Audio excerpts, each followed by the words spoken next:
the dream felt so real. And I told myself there was no way I am ever gonna regret having a kid. That might have convinced me. Now. Hi, it's Hazel. Hey, it's Azura. And I'm Germaine. And welcome back to another episode of Clarity's Hush Podcast. We have male energy in the room today. I didn't know what to do. I was like, okay. Please welcome the only daddy of 987. Daddy! Oh my god, what? Hey, Gerald Koh! Hello! Hi, I am no daddy, just dad. But if Germaine says so. So, Gerald, you're here for a very good reason today. It's because you are a dad. Mm-hmm. Yeah, but you might know him as Boy Thunder. Mm-hmm. From a very long time ago. Yeah. Are you Dad Thunder now or Uncle Thunder? Please what do you just prefer? don't, Or just Gerald. Just Thunder. Yeah, okay, yes. But I was that for as in that Boy Thunder from 10 years back. Yeah. And then now you're dead. No, shaking it off. So how do you guys know about this Boy Thunder thing? What do you mean? We were alive at that time. Alright, So you have a very cute 2-year-old. Can you tell us more about her? She's gonna be 3 in November. And she used to be cute. No, I'm just kidding. Wow, police jail. No. Terrible tools, right? They say. Yes. It's really terrible. And then they told me that when you hit 3, right, it's gonna be something threes, but it's also not a very good term. It seemed like terrible, but I can't remember what is it. But yeah. So the thing is, she's very vocal. Like a father. I am vocal. She's more vocal. What does she say? She has been copying whatever I do. So for example, every morning when there's a way I wake up and I stretch, she'll do the same thing as well. And, Daddy, what are you doing? I'm like, okay, just brush your teeth. Oh, that's so cute. Yeah, I mean, that's cute, I guess, but when she does it every time, everything I do is just her following me. Then you should do practical things like vacuum the floor. But Then she will follow you. You know me, I'm lazy. Okay, anyway. But that's why they say you gotta watch yourself when you're a parent. Yeah. It's very difficult for me. But yes, she's now in school already, so I have got some time. So today we're actually discussing just that. For some of you listening, it may be a bit further away, but it's still something to think about. Having kids. Gerald has one. On this couch, there's only one offspring. Yes. Okay, on this couch that we know of. That we know of. Not one offspring, someone who has an offspring. Someone who has an offspring. So Singapore is actually facing low fertility rates. I don't think that comes as a surprise. And this is actually also in line with the global population trends in developed countries. So it's not just us. And also conversely, a rapidly aging population, right? Our total fertility rate has fallen below 1.0 for the first time in 2023, which means that not every person will have one kid. It's below 1.0. Okay. Yeah. So, question to all of us here, except Gerald. Do you girls want to have kids in the future? Yes or no? 3, 2, 1. Yes. What? I Sorry, knew say louder. Azura's answer was going to be not. Not really. Not really. Okay. But it's not a definite no. So, it's like you're on the fence kind of situation. I'm more towards no, to be honest. Okay. I think it'll take a lot of convincing for me to change that. Challenge accepted. Let's see after this episode if we manage to convince Azura. To have a kid in the future. You get a lot of money, Is it? From the government, yes. I'll tell you more later. Okay. There are a lot of concerns. My yes is definitely a resounding yes, but it comes with worry. Yeah, it comes with worry about so? living costs, about raising kids, about their safety, about a lot of these things, education. And these are all very valid worries that I think a lot of us have. It's like, I can barely take care of myself. Yes. How am I supposed to raise a kid? How am I going to support an offspring or even 2, right? Yeah. Gerald, you have 1 kid now. What's the thought between you and Jisin on having a second kid? So before I had Gemma, we have 2 dogs. Okay. I'm not comparing my kid to the dogs. Seems like you are. But what I want to say is that it was some practice, similar things lah, like to make sure that the house is clean, when they mess up, you clean up as well. So it was good training, I guess. And then when the baby came along, it was a little bit different in terms of how to change the diaper and stuff. I mean, we don't change diapers for dogs, but what am I saying here? But anyway, it was kind of like a lot of worry before the baby came. But when the baby came, it was almost like, I know what to do. I don't know, it's just this natural thing. Father instincts. And Germaine, you know Zixing, right? Yes. She's quite an introvert, like a little quiet. But when the baby came, she was just a superwoman. And I was like, I've never seen her like that before. Yeah, so I guess, you will be worried no matter what. But take it as it comes. And, along the way as well, you could get support from your family members. But of course, don't just rely 100% on your family members because this is your kid. Your parents or your parents-in-law would have their own versions or like understanding of how to raise a kid, but you have your own ideas as well. You'll be able to read a lot these days. Before Gemma came along, I was like watching a lot of TikToks and reels and stuff like that. So you were kind of Baby talk. Baby talk. Yeah. Okay, serious question. Gemma is gonna turn 3, so she's nowhere old enough to listen to Hush podcast. So you can be honest. Oh yeah, I will be. Was she a planned pregnancy? She was planned. She was planned. So my wife is a lot younger than me. She is 7 years younger than me. We were legally married lah, okay, but anyway. Why you say it so defensively? Every time I say that, people be like, oh my god, what, you got to know her when she was in primary school? No. I mean, yeah. Have you were met older. 12 years? Yes, 12 years, yes. So Gemma was planned. She was planned, and she was planned according to our budgets as well. Okay. So we What would does that have mean? saved, my wife and I would tell ourselves that we need to save to this amount before we can think about like, hey, let's do some family planning and go for a baby. What was that amount? Can I just know? For my own personal... It was about at least $80,000 just for the baby, not for my savings, Yeah, because this $80,000 On top of your housing loan, but on then top again, of you your... must also understand this amount is not for everybody. Correct. It's just for me to feel comfortable. Okay. When we hit 78,000, right, we were like, okay. But of course, this whole time you were trying, right? Because you're legally married already. We were trying. No, as in like, so we were having fun, not trying. What am I saying? Okay. Anyway. So wait, you guys didn't take any chances before Yes. you hit that 80K? Yes. We felt like we needed to be a responsible pair of parents Okay. to ensure that, we would feel comfortable. Okay. And then when we hit that amount, that was when we tried. And also, my friends around me were like, hey, it's not like, you do try one time one time only, and right? you Then you get surely it. get. Yeah. So you have to give like a lull of like 2 years, and then you see what happens next. Of course, we went for our, they had these like, what's it called? Like Fertility fertility tests. tests. Yeah. So we went through all those things and it was all okay. So we're like, okay, I think can right? One shot. She was made on Valentine's Day. Oh, 2020. that's why she's a Scorpio. Ha ha ha ha. Me too. Yeah. And you also Valentine's I was Day, probably baby. made on Valentine's Day. So I planned. think it's very lucky that one shot you had it. I have a couple of friends. They have been trying for 2-3 years, to say the least, and they have been calculating every month. Okay, ovulation period, we do like 5 days in a row. We don't want to miss any chance. Yeah. No baby, next month try again. Can you imagine this life for like 2 years straight? So stressful. In fact, I think a lot has to do also with your stress levels. My friends always tell me that, when they are stressed, right, and then when they want to try, somehow it doesn't work. So both wife and husband they need to kind of like just chill, go on a holiday, Yeah. that kind of thing. So we were really quite relaxed. You already have one kid. You already have Gemma. Obviously, then everyone's gonna ask you, "Oh, you're gonna have one more? Like, is Gemma gonna have a Oh, you sibling?" remind me of the auntie. Okay, anyway. Yeah, I sound like your auntie, is it? There must be concerns in your head about having more kids. And for us, Azura, Hazel, and I, having even one kid, I'll tell you some of the reasons why Singaporeans have concerns, and you see if it resonates with you. Concerns about being able to afford children in Singapore. Yep. Or afford more than one child. Having a child would impact your career progression or your current lifestyle.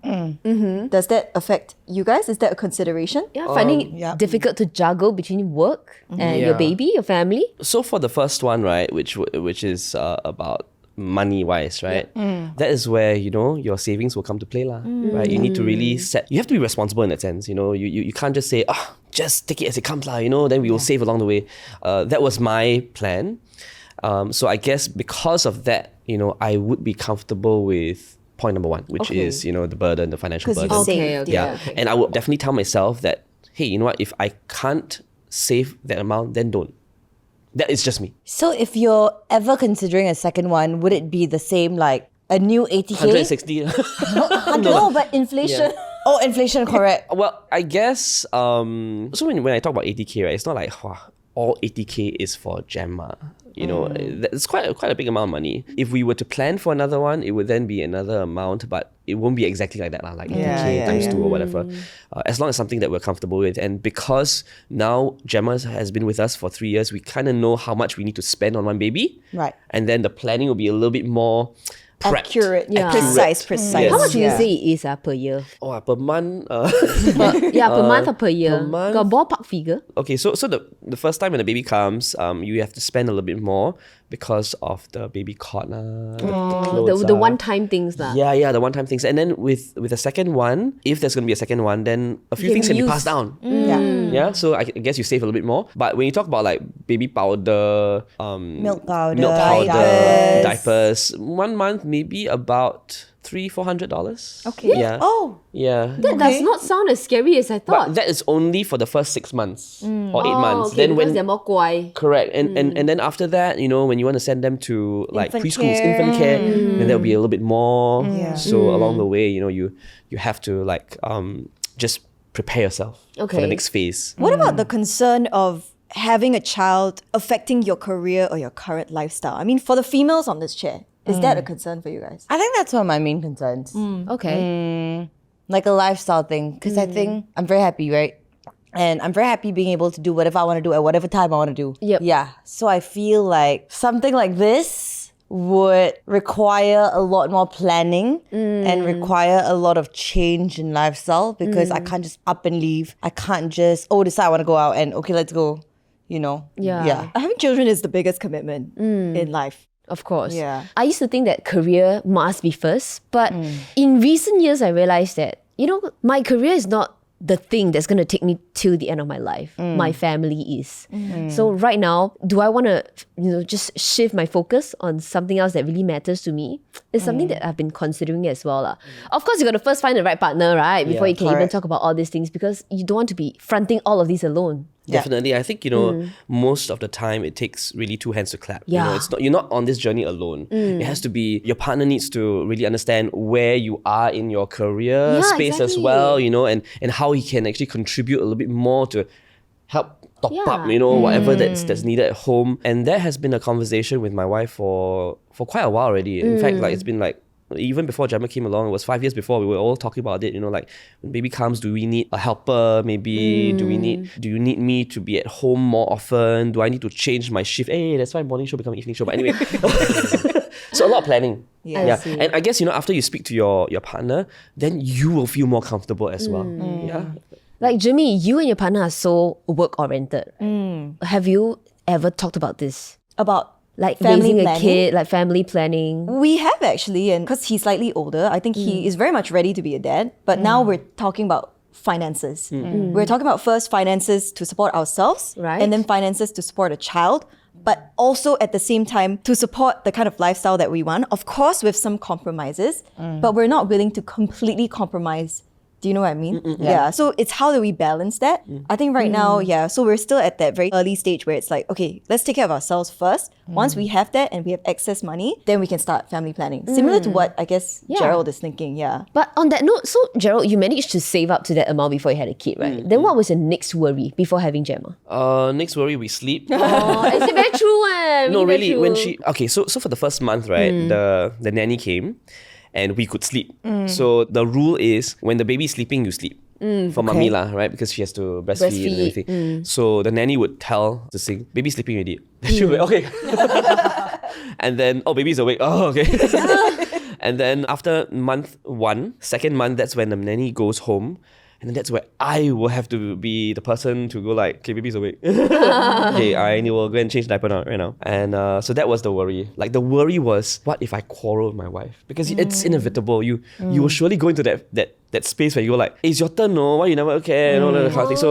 So I was worried, but I guess so I was a very hands-on dad. So Good on you. So I would make the nanny teach me how to bathe the baby. So sweet. And then Tassim would be like, I also want to learn. I was like, no, never mind, I'll do it. So in our household, during the first like 6 months or 8 months, I was the bather. And then Tassim would then, of course, you know, when the baby had her spine, or you know, they say like it has to be more formed before you can carry in this way. That was when she was like, okay, then I'll take over now. So then we'll take turns.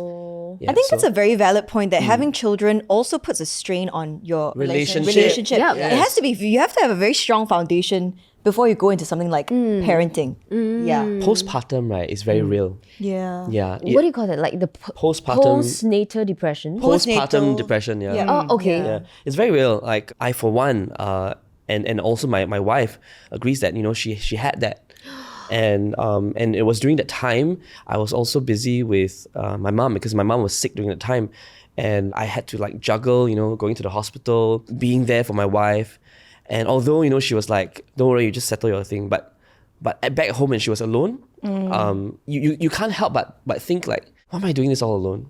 And then after the whole thing, when we talk about it, I felt extremely guilty. And this podcast has become so serious. But anyway, No, but I really have to say, I mean, seeing Gerald through those first few years of raising German, obviously being a caregiver to your mom as well, it was a lot on his shoulders. Like, he would come into work and you can just tell, like, I'm now, just different, right? now it's a lot better, but at that time, you could tell so much. It was like the weight of the world was resting on his shoulders. but I didn't want to tell anybody. Yeah. In fact, when I went on air, I just had to switch it on. Yeah. I don't think anybody knew. But I also want to put in that, I didn't do everything.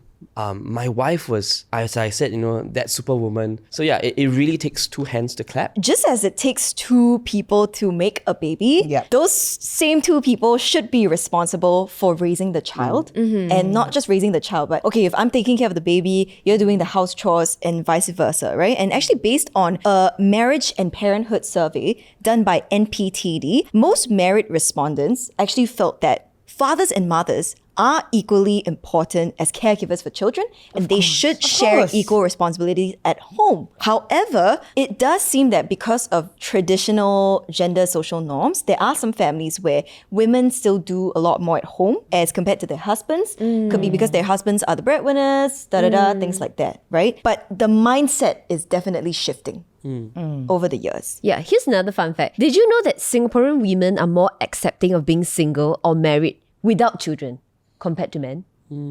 Oh, So this came as a surprise to me because I thought like women would step into marriage wanting to build a family. But in this case, it's the other way around. I think because women have to be the one that bear the baby for 9 months and then True. comes out already, like you feel a very strong sense of attachment to that. That's a bigger commitment. Like, I can see why that is. Yeah. I think women also carry a lot of mental load, right? Like, Yeah. just naturally, you want to make sure that you can take care of everything. So I think there's a lot more hesitation there. Funny, I was just talking to Desmond Tan yesterday. He is also a new father. And he was just saying he feels like as the father figure, nothing much has changed for him during the pregnancy period because his body is not the one carrying the child. Like his wife is. So he could go to work as per normal. Even like when his wife couldn't go to work anymore, maybe in like the 8th or 9th month, even 10th month. And when she had to deliver, she had to really bear all the physical responsibilities herself. And I felt like that was so true. But another question for you, Gerald. Despite all these challenges, what made you and your wife still decide to go ahead? Well, I guess I grew up in a very loving family. I had my grandma with me to be there all this while. I mean, my parents, I guess they knew how to raise me the right way. They would play reverse psychology to make me think a little bit more. And then I was like, hey, you know what? Actually, it's not too difficult to have a child, and I would love to have that family unit with the person I love, who's my wife.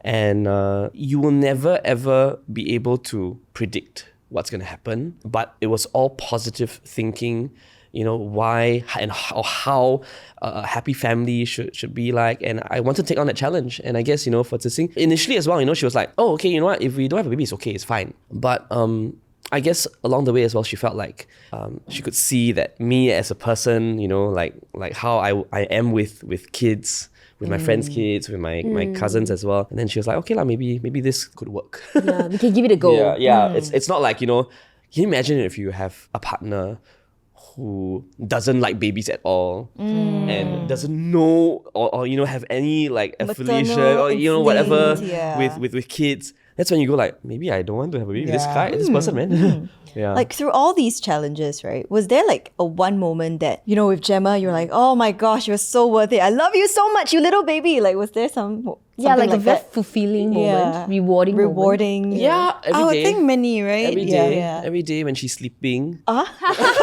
she's peaceful. I'm kidding. I'm kidding. No, you know, like she every day is a different Gemma. She's just growing, you know, and she just surprises me with, you know, sometimes I'll be thinking, is this Zixing or is this me? And then I'll go like, actually, this is not us at all. So it's her. That's when I go like, okay lah, fine, I love you. She's her own person. Yeah. And I like to take on challenges where, although she's that young and she may not be able to understand the adult world, but I like to take on the challenge of how I can steer her towards thinking, even though she's that young. Yeah. And I don't know how to explain this, but somehow the reaction she's giving me makes me feel like she actually understands. You know, I can't exactly give you like a perfect example right now, but it's something that I can feel. So they always say you should talk to your child like And they're not an baby adult. talk, yes. Is that true? Yes, very true. So how do you talk to her? Like, so as today if I was in a meeting. And I do that, no? Huh? Yeah, no, wow. You trauma down on her? Whether or not she understands that, but no, I mean not like I don't tell her about my worries, but more of like, today daddy went out and then there was this auntie who just cut my queue. So I just talk like that. Right. And then she'll give me an answer like, what do you mean? right. And then I'll just, you know, so next time when we go out and buy food, you know, we must queue properly. Using this as a chance to educate her. But whether or not she understands, I don't care. Right. But she's still looking at you, you know, and then she'll, okay, I want Mickey Mouse. So we spoke about how one of the, I guess, key challenges of raising a kid in Singapore is finances. And personally for you, right, when you had Gemma, did any of the marriage and parenthood kind of like support schemes, did you benefit from any of those? In fact, before coming to this podcast, I went online to see what were some of these benefits that I would have benefited from. And I didn't even know that I was benefiting from them. Yeah, Oh, because what do it you was mean? just so seamless, you know, like money would go into your bank, her going to preschool, that would be grants, the preschool grants. And then for a while, you know, I didn't even have to pay for anything. It was just money in my bank. Just use it. Nice. Yeah. On that note of preschool subsidies, you know, in the recent budget 2024, the government announced that they'll be enhancing access to affordable and quality preschools. So 80% of preschoolers can have a place in government support preschools by around 2025. And I think that's great news. Wow. I think the support is there. Yep. Yeah. For me, I feel like, you know, raising a child in Singapore, yes, let's not escape that thing about, you know, it's expensive. Yep. Yes, it could be. But it also depends on how you want to spend, you know. But to raise a child with basic necessities, to raise the child right, to raise the child with proper care and guidance, it is definitely possible. So, as someone who has raised a child, right? You're the only one here, obviously. For the past 2 years. Some people say that, oh, okay, you know, like the government give you all this like subsidies and grants and money, but like how far does that take you? You know what I mean? Because they say like that's not going to be able to raise the child till like the child's 18, what? Yeah. So again, it's how you spend the money as well. Yeah. You know, there are different kinds of preschools. There are ones where wow, 1 month, $4,000, $3,000. Of course, if you go for that, then I mean that's up to you. You need to have your own. One in your month, own capacity. $4,000 is more. private chef That's more expensive than my university education. Exactly. Got private chef. Oh my god! Really, Wow. really. Chef, ah.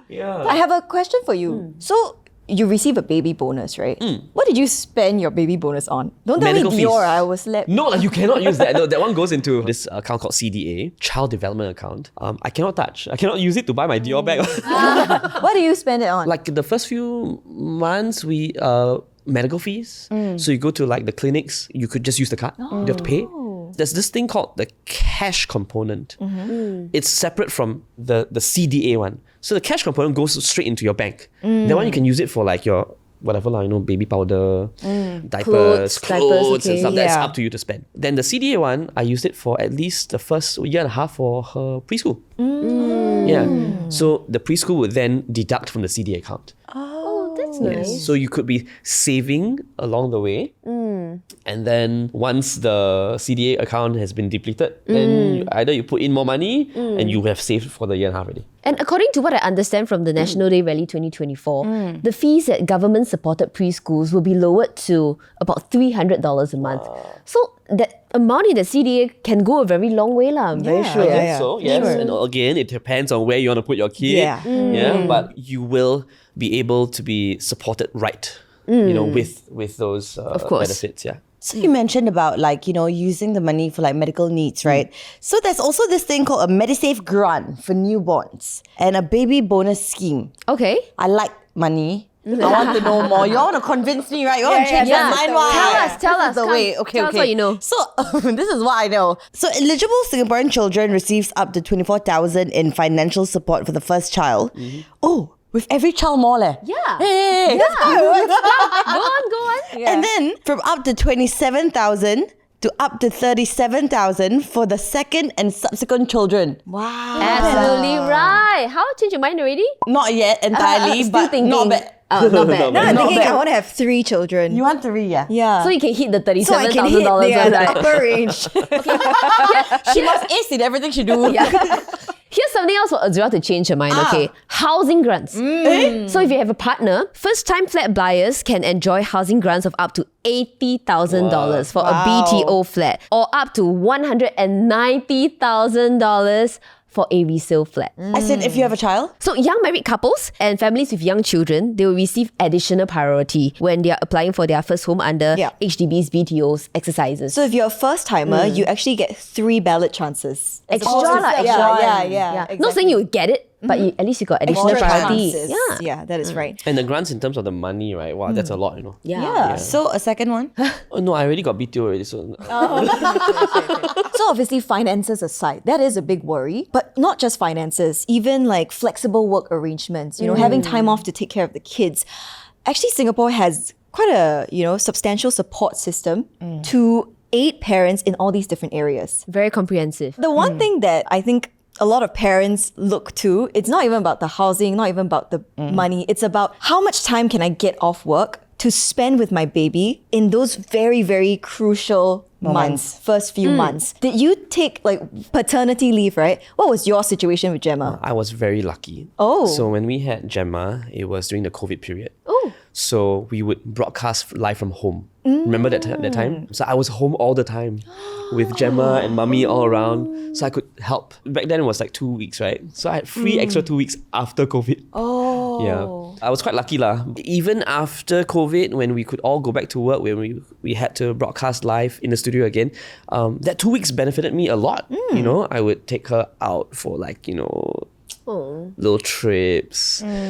If Mummy wants to go and have this meal somewhere, okay, baby comes along, Daddy needs to drive, take leave. That kind of thing lah. Yeah. Yeah, I think that's very important. And good news that was actually just announced is that it's going to be increased. Okay. So paternity leave right now at this moment is 2 weeks with a voluntary 2 weeks that will be reimbursed by the government. But it's up to the company whether or not they grant you those additional 2 weeks. Okay. So 2 plus 2, 4 lah. But it's up to the company, right? For the extra 2. It will be reimbursed. But if the company really I need you. Sorry, cannot.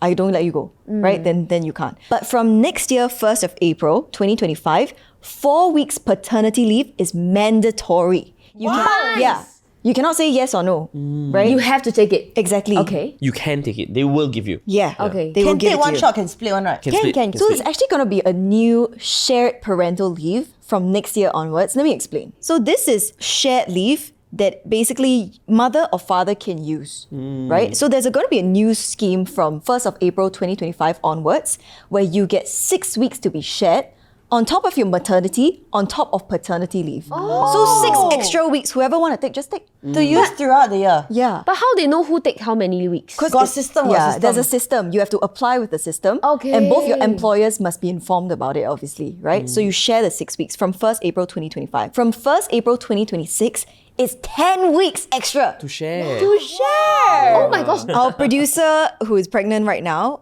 is very upset because she wishes she would have waited. But it's okay, Nas. You can have one more. The third one. You can have another one. $37,000, remember? Enhanced baby bonus left. So basically, by 1st April 2026, parents between the both of them, mother and father, will have 30 weeks of paid parental leave. Right. That is hallelujah. Hey, Out of honestly, 52 weeks leh. Yeah. for a society like Singapore, so fast-paced, everyone is so work-oriented. I really think this is needed because time with your child is like, once that time passes, it's not coming back. Like Gerald mentioned, right now Gemma will copy your movements, imitate your actions, but there's gonna come one day where she stops doing all of this. After she grows up. That's right. And you wanna, be there during these critical milestones. Treasure the times. I mean, apart from that, there's also a few developments like increased unpaid infant care leave from 6 days to 12 days since this year. Okay. Yeah. So unpaid is fine. As long unpaid as you is can fine. go and leave. But the employer still has to let you go, Correct. Yeah. That's the main thing. Yeah. There's also more encouragement for flexible work arrangements from 1st December 2024. So it will take effect this year to help working parents who, they want to be there for the kid, they still want to work and juggle both. Yeah. The money aside and everything, right? I feel like this is very necessary because for a very long time, the narrative was that the mothers should have more responsibility over the kid. But with these things, I feel like it's moving society in a direction that, encourages you, that supports you and tells you that your role as a parent, whether a father or a mother, we're going to allow you to be that and do that. And I also think it's a little subtle move to let men or fathers know that you are also needed. There's a reason why you have these extra days, Yeah. Actually, I think it's so good on you that you try to be a hands-on dad because not every parental figure will be like that. And that's very, very important for the mother and the wife figure. Absolutely. So to wrap up this episode, I want to tell all of our listeners on Hush Podcast some inspiring stories from mothers or fathers out there who feel like why having a kid changed their life. So this is a story from our PD, and it's a story of how having a kid taught her the importance of slowing down. So she has one child and is currently pregnant with another. Her husband and she are in their late 20s when they decided to start a family. When they found out that they were expecting their first, it hadn't been long since they got married and moved into their new home. So they had some people asking them, hey, why you don't wait longer before you have kids? Have more time for yourselves first, right? But honestly, our PD says, it felt just right. New life, new house, new kid. 3 years in, she can't imagine her life without her expensive little bestie. And most importantly, What a way. she's taught her the importance of slowing down. Work isn't everything. Hey, are you gonna cry? Because really? Hey, why theory? I see her nose, I a bit touched. As what I always say, your career isn't the one thing that's gonna take you to the end of your life. Yeah. Your family is. Absolutely. There's another story here from someone on Reddit. Okay, I know our listeners love listening to Reddit stories for some reason. Having my first kid in my mid-30s after I had sown my wild oats. What kind of wild oats are you talking about? You know about these wild oats, Gerald? No, huh? Okay. I'm financially stable, strong career, stable relationship, and it just felt right, and it was the right time. Everything in life became more meaningful.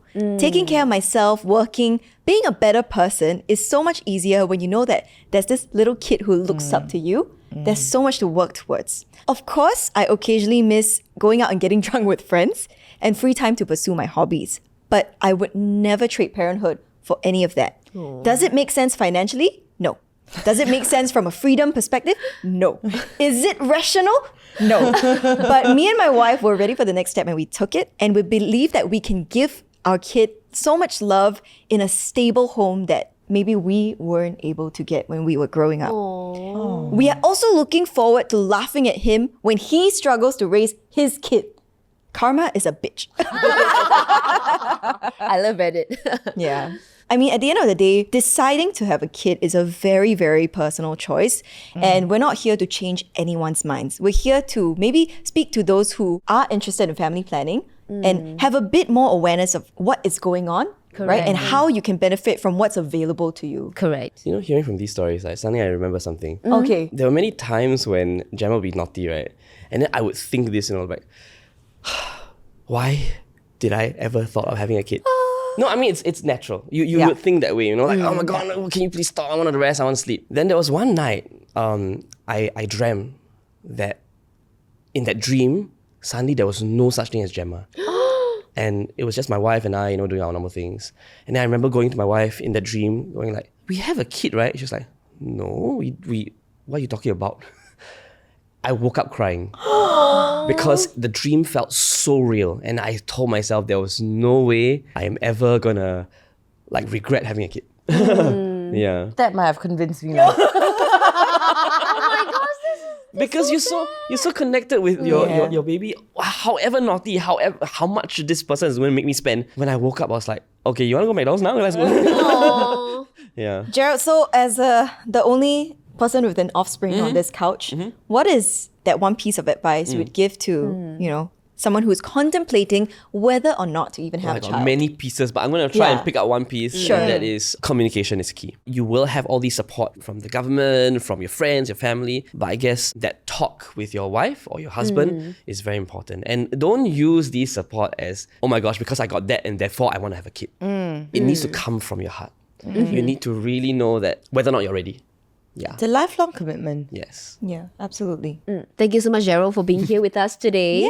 And to all listeners and viewers of Hush Podcast, if you enjoyed this episode, it's sponsored by the Ministry of Digital Development and Information in support of Forward Singapore. That's right. If you want to find out more about whatever that we mentioned today in the episode and the various support measures for marriage and parenthood, please check out www.madeforfamilies.gov.sg. And beyond the government, we need to foster a culture that values and puts families first. Each of us in society has a part to play in building a Singapore made for families. For example, fathers and mothers can support each other in childcare responsibilities, and employers and supervisors and even fellow colleagues can play their part in supporting parents to make them feel assured to use their parental leave if they need, or even use their FWAs. I think everyone should just be kind, If someone needs it, don't be mean about it. Don't say things like, this fella thinks he's the only one who has kid, or like make them feel bad for taking it. I think everybody needs to just understand a little bit more. Absolutely. Thank you, Gerald, for joining us today. Thank you for having me. I really want to see Gemma. I wish you had brought her. Yeah, you I should have her.